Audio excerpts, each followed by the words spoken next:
창의성을 가지려면 어떻게 해야 하나요? 2024년 4월 1일 한국 도착 길벗 강연.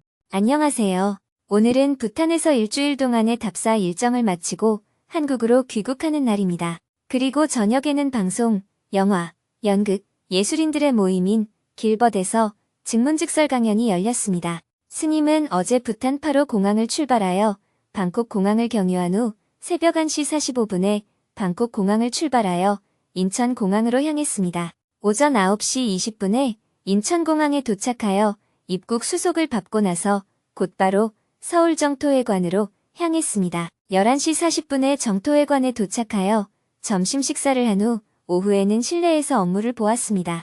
해가 저물고 길벗 초청 강연을 하기 위해 오후 6시에 정토사회문화회관으로 향했습니다.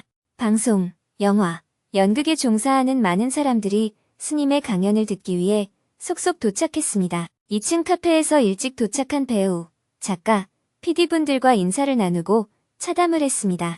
TV와 영화에서 보았던 분들도 많이 보였습니다. 배우 천우희 씨와 조인성 씨가 먼저 스님에게 인사를 건넸습니다. 드라마 정신병동에도 아침이 와요에 출연한 배우 이상희, 박지연님은 얼마 전에 행복학교를 수강하고 많은 것을 배웠다며 스님에게 감사의 마음을 전했습니다. 드라마 우리들의 블루스에서 출연한 다운증후군 배우 정은혜 씨는 직접 손으로 그린 스님의 캐리커처를 선물했습니다. 감사합니다. 대화를 나누다 보니 어느덧 강연을 시작할 시간이 되었습니다. 스님은 배우들과 함께 지하 대강당으로 이동했습니다. 400명이 자리를 가득 메운 가운데 저녁 7시에 강연을 시작했습니다. 먼저 길벗 대표인 노희경 작가님이 무대에 올라 왜 이런 자리를 마련했는지 소개했습니다. 길벗이 법륜스님 초청 강연을 진행한 지 20년이 됐습니다. 이 기간 동안 거의 매년 2번씩 총 40회 가까이 강연회를 열었습니다. 처음에는 여의도에서 50명의 인원이 모였습니다. 오늘은 400명이 이 자리에 계십니다. 강연 주제는 우리들을 행복하게 하는 몇 가지 질문입니다. 그만큼 불행하거나 살기 힘들어하는 사람들이 많다는 말이겠죠. 방금 많은 분들과 인사를 나누며 요즘 경기가 나쁘다는 이야기를 했습니다. 특히 문화 예술업계의 큰 불황에 대해 이야기를 많이 했습니다. 몇몇은 일이 많지만 대다수는 일거리가 없어 힘들어하고 있습니다. 그럼에도 불구하고 스님은 우리가 행복할 수 있다고 말씀하십니다. 저도 20년 전에 일이 안 풀리고 인기가 떨어지고 있는데도 행복한 길이 있나요? 이런 질문을 스님에게 했었습니다. 가끔은 가능하다고 느끼고 있습니다. 왜 이런 일이 나에게 일어날까? 하는 생각이 들기도 하고 일이 잘 풀렸으면 좋겠다 하는 바람이 생기기도 하지만 못하는 것이 반드시 나쁜 것은 아니라는 사실을 점점 깨닫습니다. 못하기 때문에 더 경청하는 자세로 삶을 살아가게 됩니다. 오늘 여러분도 무거운 짐을 가지고 오셨다면 마음을 열고 스님의 이야기를 경청해 보시면 좋겠습니다. 대신 질문해주는 사람들에게 의지해서 자신만의 해답을 얻고 가시길 바랍니다.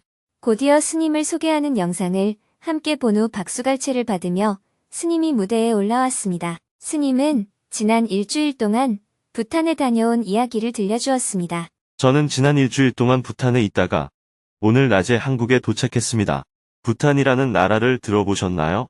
부탄은 히말라야 남쪽 산기슭에 위치한 작은 나라로 면적은 남한의 약 38% 정도이며 인구는 100만 명이 채 되지 않습니다. 전체가 산지로 이루어져 있어 대부분의 사람들이 해발 2000m 가까이에서 생활합니다.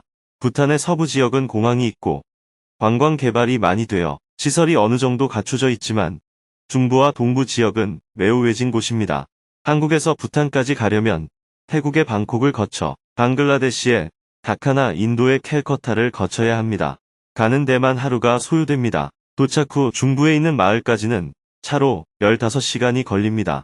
새벽에 출발하면 밤늦게 도착하거나 중간에 하루를 자고 가야 합니다.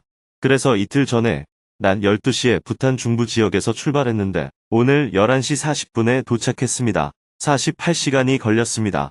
부탄에서 만들고자 하는 새로운 모델. 제가 부탄에 간 이유는 기후위기 시대에 대안이 될 수 있는 지속 가능한 개발의 새로운 모델을 만들기 위해서입니다. 여기에는 부탄 주민들의 열악한 삶을 개선하는 일도 포함되어 있습니다. 집이 없는 사람들에게는 집을 지어주고, 기존의 집은 연기가 방 안에 가득 차지 않도록 내부를 수리하고, 농수로를 설치하고, 생산시설을 보완하고, 학교와 병원 시설을 개선하는 일을 합니다.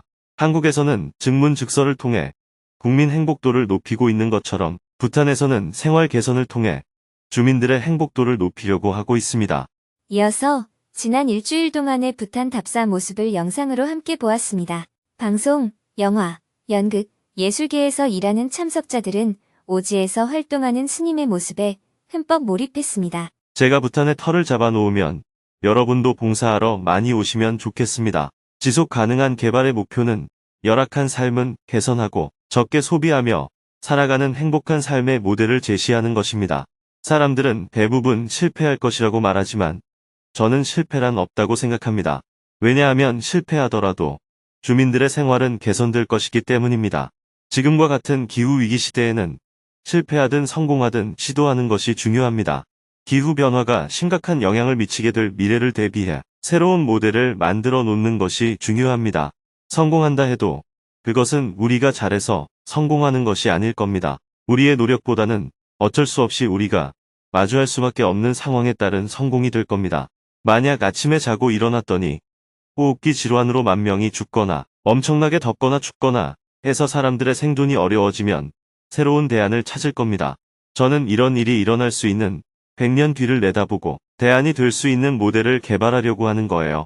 여러분들은 죽고 난 뒤의 얘기니까 관심 없죠? 다음은 참석자들과 증문즉설 시간을 가졌습니다.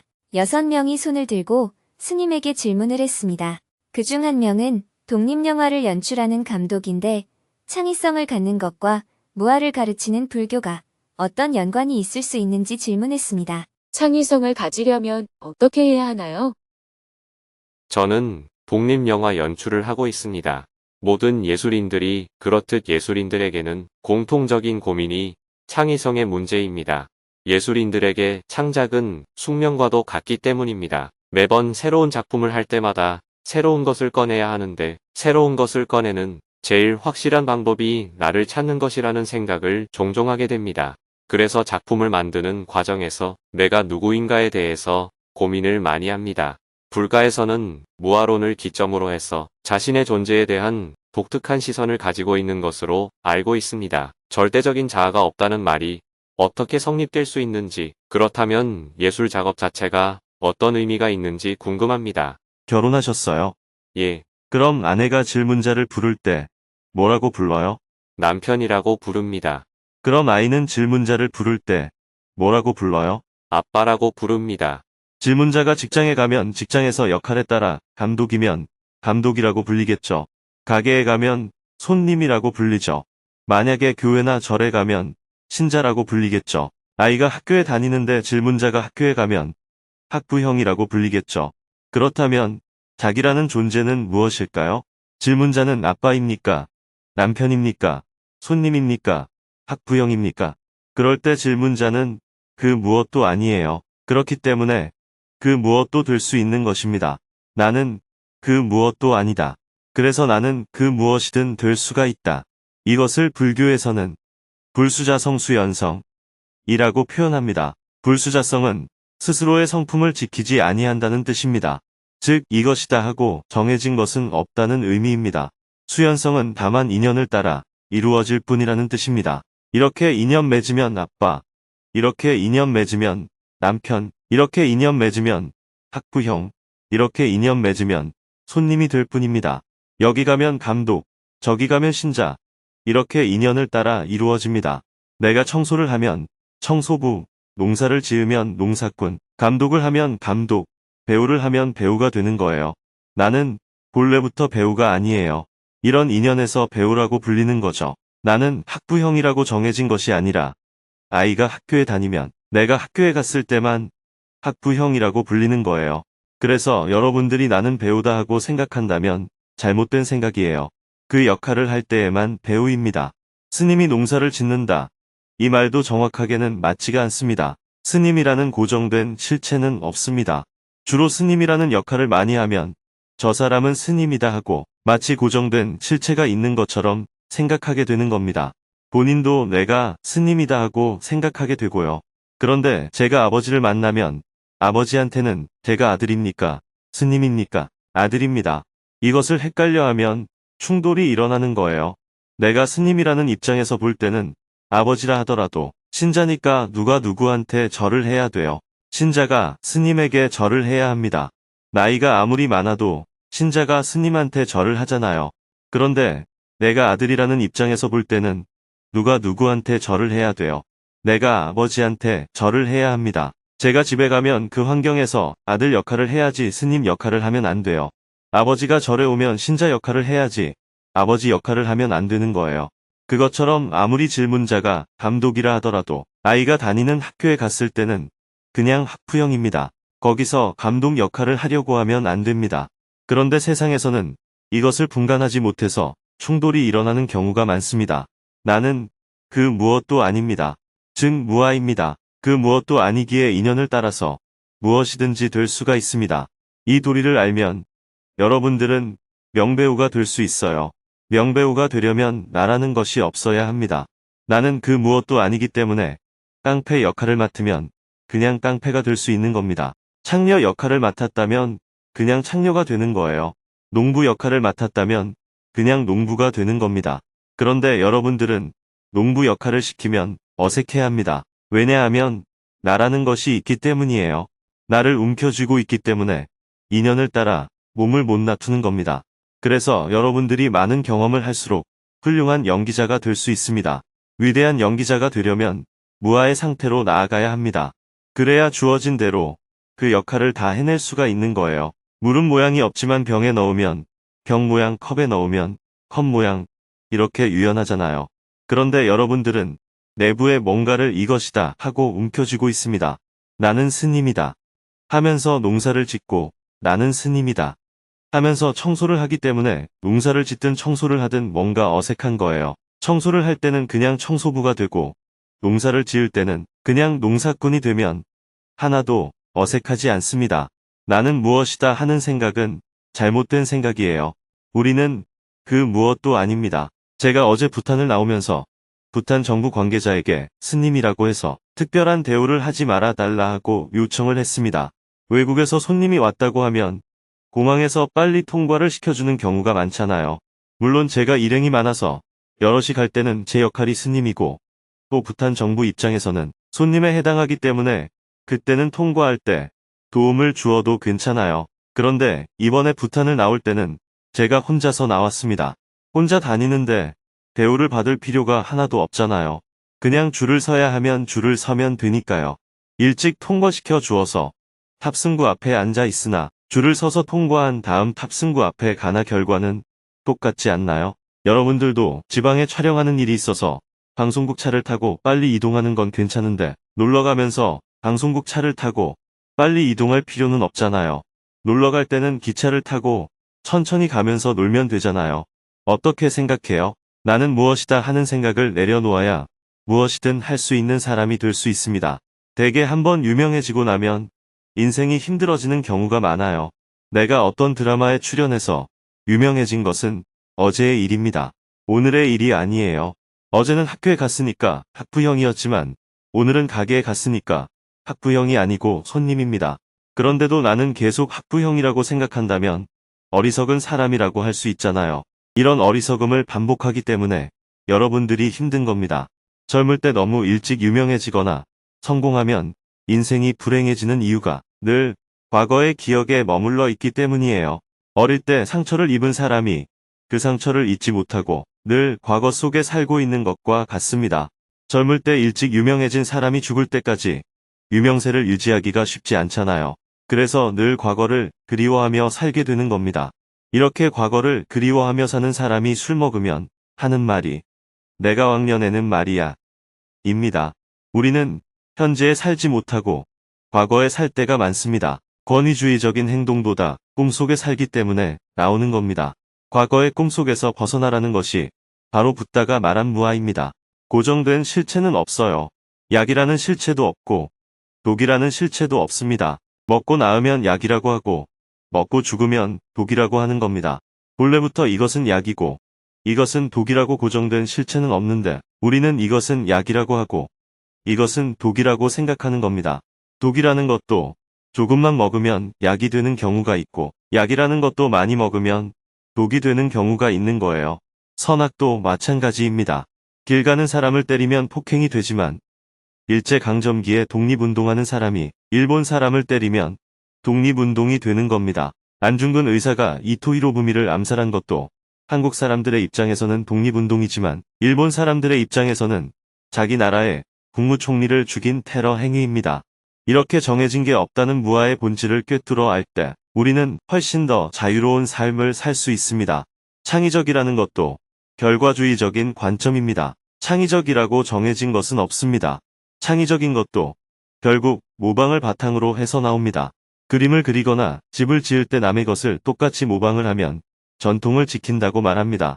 그런데 모방을 하다가 실수를 해서 조금 다르게 할 때가 있습니다. 그러면 당대에는 틀린 것이 됩니다. 하지만 1000년쯤 지나면 창의적인 작품이 됩니다.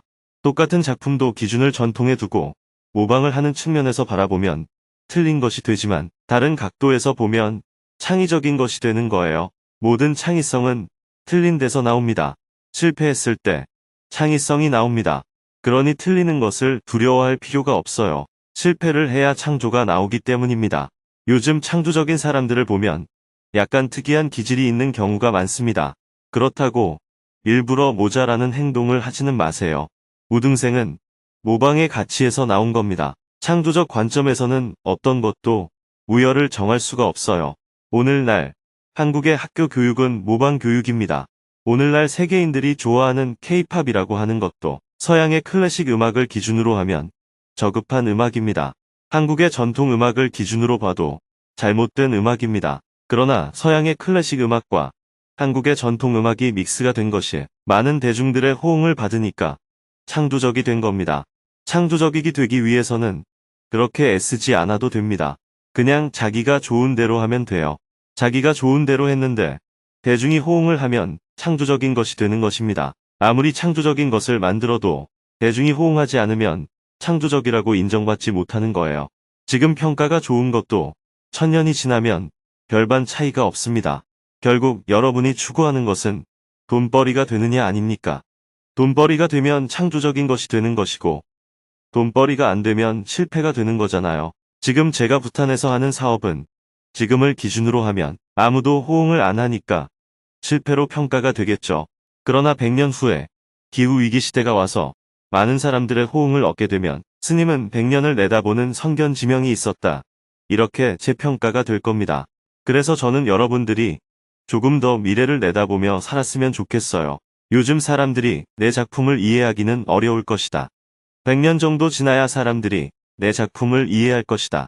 이렇게 자신감을 갖고 살면 안 됩니까?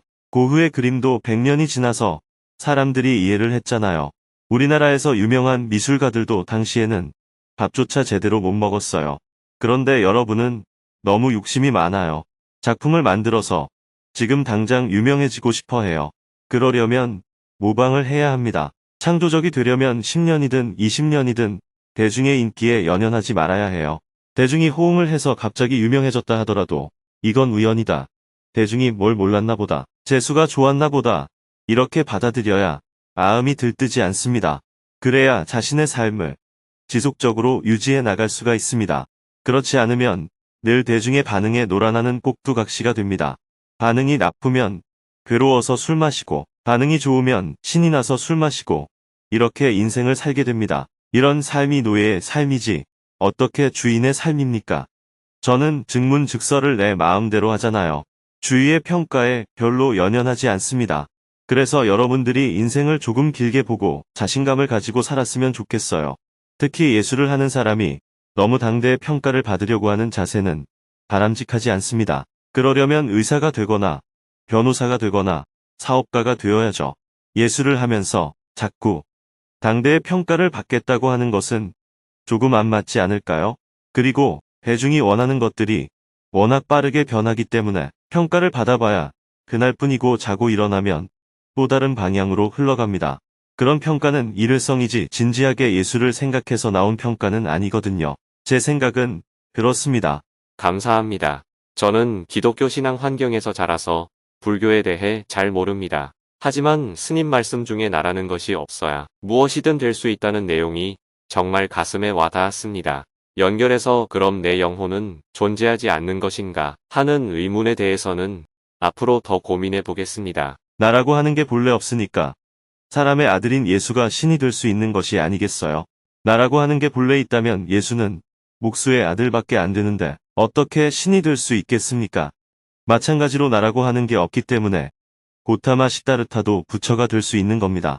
그래서 여러분들도 무엇이든지 될 수 있는 거예요. 그러나 여러분들은 한 끼 굶고 부처가 될래? 그냥 오늘 실컷 먹을래? 하고 물었을 때 대부분 실컷 먹고 자는 것을 선택합니다. 그래서 이 모양 이 꼴로 살고 있는 겁니다. 그 누구도 태어날 때부터 이렇게 살라고 정해진 것은 없어요. 순간순간 본인이 선택한 결과로 지금의 모습이 된 겁니다. 화가 벌컥 날 때 지금 화를 안 내면 부처가 될 수 있다 하고 알려줘도 화내는 걸 멈출 수 있을까요? 대부분이 에이, 부처도 싫다. 그냥 성질대로 하겠다. 이렇게 선택한 것이 쌓여서 이 자리에 온 겁니다. 누가 시킨 것이 아니에요. 여러분들이 순간순간 더 낫다고 판단해서 선택한 결과가 지금의 모습입니다. 이외에도 방송, 영화, 연극을 하는 사람들의 다양한 질문들이 계속 이어졌습니다. 배우로 활동하면서 촬영의 기회가 없는 기간이 오래 지속되면 자신감이 떨어지고 무기력해집니다. 어떻게 희망을 가져야 할까요? 선택하고 후회할 때가 많습니다. 차라리 다른 사람이 나를 조정해 주었으면 좋겠다는 생각이 드는 정도인데 어떻게 해야 할까요? 결혼을 앞두고 남자친구와 동거를 하고 있는데 둘 다 프리랜서로 일하다 보니 집에서 같이 일할 때가 많습니다. 서로에게 스트레스를 주지 않고 지내려면 어떻게 해야 할까요? 연기를 하고 있는데 인정받고 싶은 마음이 크고 늘 불안한 마음이 있습니다. 어릴 때 부모님에게 학대를 받은 영향이 큰 것 같습니다. 저는 어떤 수행을 해야 할까요? 다른 배우들과 대본 연습을 할 때가 많은데 저보다 연기를 잘하는 사람을 보면 질투심이 많이 납니다. 어떻게 하면 남들과 비교를 하지 않고 살 수 있을까요? 대화를 마치고 나서 질문했던 분들의 소감을 들어보는 시간을 가졌습니다. 모두 밝아진 얼굴로 짧게 소감을 말했습니다. 청중들도 박수갈채를 보냈습니다. 마지막으로 스님이 닿는 말씀을 했습니다. 재미있었어요? 네, 조금이라도 배움이 있었어요? 네. 지나간 과거에 너무 연연하지 마세요.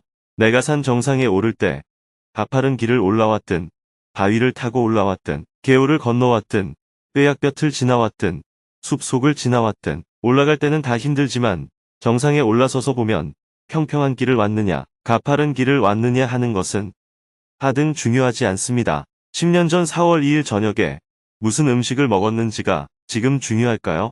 지금 돌아보면 그날 아무것도 안 먹어도 괜찮고 라면을 먹어도 괜찮고 국수를 먹어도 괜찮고 불고기를 먹어도 괜찮잖아요. 그때만 문제가 됩니다. 그때는 입맛의 차이가 있었지만 지나놓고 되돌아보면 아무런 차이가 없어요. 그런데 여러분들은 그 순간순간에 늘 빠져서 힘들어하는 인생을 살고 있습니다. 인생을 늘 웃고 사는 방법. 제가 어제 트럭 뒤에 타고 2시간을 갔는데 덜컹거리는 트럭 뒤에 타고 가든 편안한 앞자리에 타고 가든 지금 돌아보면 아무런 차이가 없어요. 오히려 트럭 뒤에 타고 가면 경치가 끝내줍니다. 앞자리에 타고 가면 시야가 가려서 창문으로 보이는 경치만 보이는데 트럭 뒤에 타고 가면 전체 경치가 다 보입니다. 그러니 트럭 뒤에 타고 간다고 부정적으로 생각할 게 아닙니다. 앞자리에 타면 자리가 조금 편할지 모르지만 경치를 마음껏 보지 못해요. 그리고 만약 차를 못 탔다면 무거운 짐을 들고 몇십 리를 걸어가야 하는데 트럭 뒤에라도 태워주면 기분이 좋지 않을까요? 걸어가고 있다가 트럭에 타보면 엄청나게 기분이 좋습니다. 이렇게 주어진 조건을 긍정적으로 생각하는 것이 매우 중요합니다. 제가 어릴 때는 동네에 트럭이 한번 지나가면 꽁무니에 붙어 타고 가는 재미가 이루 말할 수가 없었어요. 그때 운전기사가 위험하다고 차를 세우면 도망갔다가 트럭이 출발하면 또 쫓아가요. 왜냐하면 길 없는 길을 트럭이 다니니까 트럭이 가는 속도가 아이들이 뛰는 속도보다 느리기 때문입니다. 지금 저에게는 그런 경험이 외국 유학을 다녀온 것보다 더 유용합니다. 오지에 가면 다들 힘들어하기가 쉬운데 저는 어릴 적 경험 덕분에 아무 문제가 없어요. 어렸을 때 늘 걸어 다녔던 경험을 생각하면 트럭 뒤에라도 타고 가는 것이 얼마나 좋게 느껴지는지 모릅니다. 지난 일주일 동안 침낭 속에서 잤는데 호텔에서 자든 침낭 속에서 자든 지나놓고 돌아보면 어느 것이 더 기억에 남을까요? 침낭 속에서 잔 것이 훨씬 더 기억에 오래 남습니다. 그래서 여러분들도 너무 한국에서만 계속 살게 되면 지옥처럼 느껴질 수가 있어요. 스님이 웃고 사는 이유는 이런 오지 여행 덕분입니다. 왜 미국이나 유럽으로 여행을 가려고 해요? 이런 오지에 가서 살아보면 그 당시에는 좀 힘들지만 그런 경험 덕분에 삶에 생기가 돕니다. 배우는 게 훨씬 많아지고 생각할 것도 많아집니다. 내일 죽어도 후회가 없는 인생. 여러분은 일정이 바쁘고 할 일이 많아서 머리가 아프다고 하는데 저는 부탄 답사 일정을 끝내고 비행기 타고 돌아오는 길에도 주민들의 집을 어떻게 고치지, 밭의 울타리를 어떻게 만들지 하고 연구합니다. 현장에서 생각나지 않았던 것이 지나놓고 나면 갑자기 해결책이 떠오를 때가 있거든요. 저는 어릴 때 수학 문제를 풀다가 안 풀릴 때 화장실에 갔다가 갑자기 해결책이 생각나면 볼 일을 멈추고 나와서 문제를 풀었습니다. 화장실에서도 곰곰이 생각해 보다가 그렇게 하면 되겠네 하면 똥 누다가 나와서 다시 문제를 풀어보고 그랬어요. 인생을 자꾸 성과 위주로 생각하지 말고 현재 자신의 삶을 즐기면서 살아갔으면 좋겠습니다. 내일 죽어도 후회가 없는 인생을 살아야 합니다. 억지로 힘들어하며 살다가 갑자기 내일 죽게 되면 얼마나 억울하겠어요. 경쟁에만 매몰되면 인생이 불행해집니다. 특히 방송, 문화, 예술, 연극과 관계된 직종에 종사하면 그렇게 되기가 쉬워요. 한두 명의 성공을 위해서 여러분 모두가 희생자가 되는 겁니다. 그런 삶을 살지 말고 자기 인생을 소중하게 여기는 삶을 살아갔으면 좋겠습니다. 큰 박수와 함께 강연을 마쳤습니다. 추첨을 통해 몇몇 분들에게는 스님의 친필 사인이 들어간 책을 선물했습니다. 한 분 한 분 호명이 될 때마다 모두 환호를 하며 앞으로 나와 선물을 받았습니다. 스님은 입구에 서서 강연장 밖으로 나가는 참가자들 한 명 한 명에게 악수를 건넸습니다. 와주셔서 감사합니다. 행복하세요. 참가자가 모두 나가고 강연을 준비한 봉사자들만 모여서 스님과 함께 기념사진을 찍었습니다. 길벗, 화이팅! 사진 촬영을 마치고 스님은 배우 조인성 씨, 노희경 작가님과 함께 이후 부탄 답사 일정에 대해 더 이야기를 나누었습니다. 부탄에 봉사하러 한번 같이 가야죠. 촬영하느라 많이 바쁘나요? 저도 부탄은 꼭 가보고 싶은 나라입니다. 촬영 스케줄을 보고 말씀드리겠습니다. 언제 기회가 되면 부탄 지속 가능한 개발 프로젝트에 함께하기로 하고 다음을 기약했습니다. 스님은 강연장을 나오며 강연 준비를 해준 길벗 봉사자들에게 다시 한번 감사 인사를 했습니다. 고맙습니다. 수고했어요. 오늘도 긴 하루였습니다. 내일은 오전에 장수 중림정사로 이동하여 용성조사 열반 84주기 달의 제와 기념법회를 한 후 오후에는 백룡성조사 기념사업회 이사회와 총회에 참석한 후 두북 수련원으로 이동할 예정입니다.